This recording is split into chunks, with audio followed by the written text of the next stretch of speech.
এক ছেলে গাছ থেকে আম চুরি করে খাইছে। তখন সেই ছেলেকে এলাকার লোকজনেরা হুজুরের কাছে ধরে নিয়ে এসে বলছে, হুজুর এই আম চোরের বিচার করে দেন।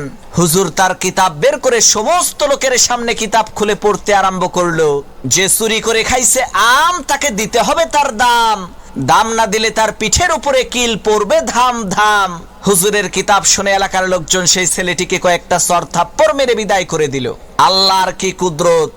কয়েকদিন পর সেই হুজুরের নিজের ছেলে ডাব চুরি করে খাইছে। তখন এলাকার লোকজন হুজুরের কাছে এসে বলছে, হুজুর মানুষের ছেলে আম চুরি করে খাইছে দেখে বিচার করলেন, এখন আপনার ছেলে তো ডাব চুরি করে খাইছে, বিচার করেন তো দেখি।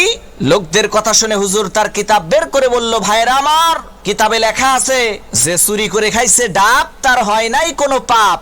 তখন এলাকার লোকজন বলল, হুজুর বুঝলাম ডাব খাইলে পাপ নাই, কিন্তু আপনার ছেলে তো একেবারে পাকা জোনা খাইছে।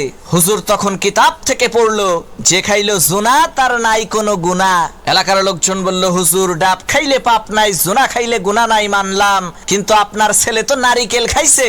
তখন হুজুর তার কিতাব থেকে পড়লো, যে নারিকেল খাইছে চুরি কইরা, তোমরা সবাই মুড়ি দাও তার হাত ধইরা, কারণ সে চুরি করে খাইছে নারিকেল, এর মানে একেবারে পরিষ্কার তার দেল।